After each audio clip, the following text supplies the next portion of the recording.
Buenas, bueno, a mí me tocó lo que fue el tema, la lingüística, perdón, es que no puse el temporizador. A mí me tocó el tema de la lingüística en el siglo XX, segunda época.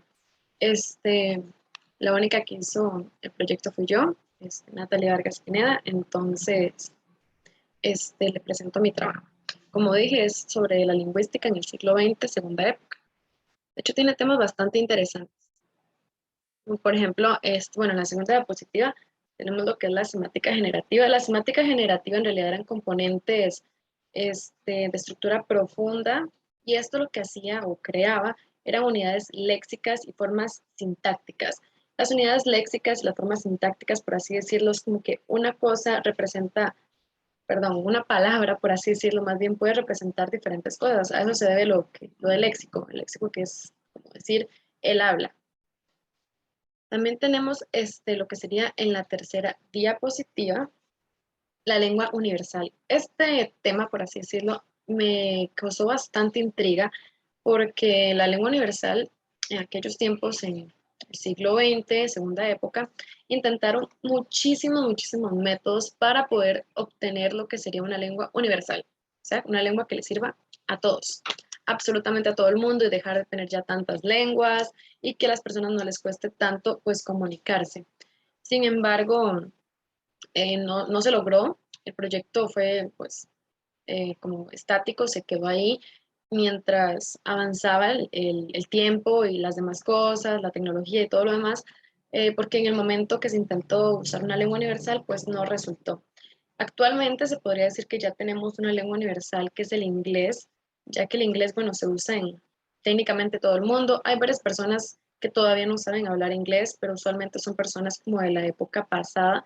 Entonces, se podría decir que ahora más o menos la tenemos, por así decirlo, entre comillas. Sin embargo, en lo que sería, bueno, el siglo XX, la segunda época, no se tenía, no se logró conseguir la lengua universal.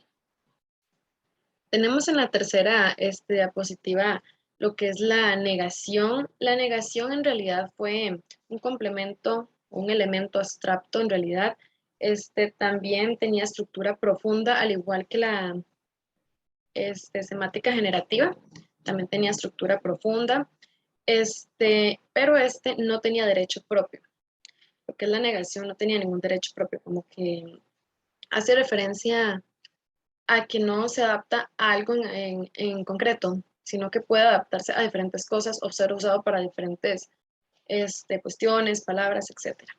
Pero no es adaptable a una sola cosa. Eso es lo que significa el derecho propio, o sea, que solamente tiene su propio significado, tal así como las palabras que suelen tener su propio significado. La negación no. La gramática de Chomsky. La gramática de Chomsky en realidad me pareció un tema pues, bastante interesante. De hecho, Chomsky, no sé cómo se dice, Chomsky por ahí, pero bueno, la gramática de él en realidad tenía varias teorías, varios métodos, pero sin embargo, uno de los más famosos fue de esta frase, mover, alfa a mover. En realidad, esto lo que da significado, bueno, él tenía una sola regla, o sea, se conservaba una sola regla que era transformacional. Y esta regla era esta misma, que decía mover alfa a mover. El significado de esto significaba que se podía mover dentro de los límites. Usted podía mover algo siempre y cuando estuviera entre los límites del sistema, los límites perspectivos del sistema. Entonces, esta era como que su frase más famosa, por así decirlo.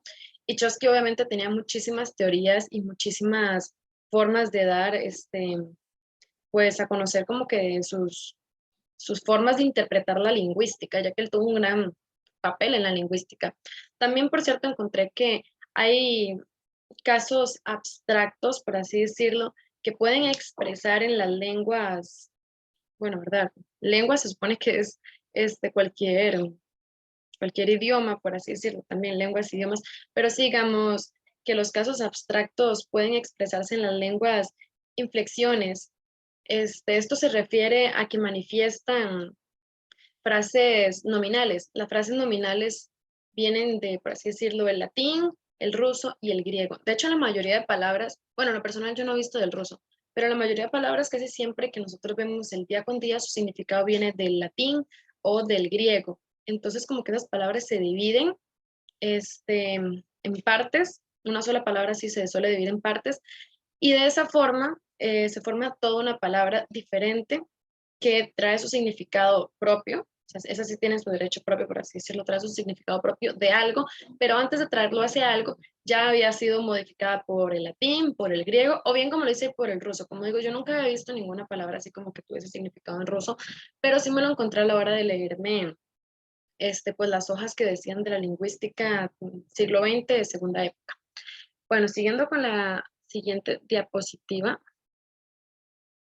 que fue el apartado de teoría sintáctica.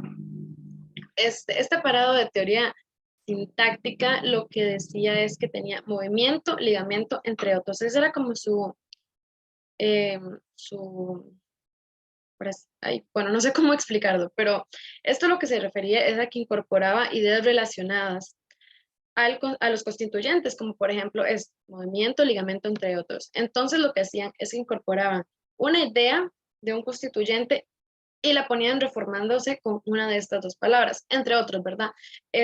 Puse entre otros porque en las hojas que me leí decía entre otros, en realidad no decía como que otro ejemplo y no lo quise poner, sino que solamente decía entre otros.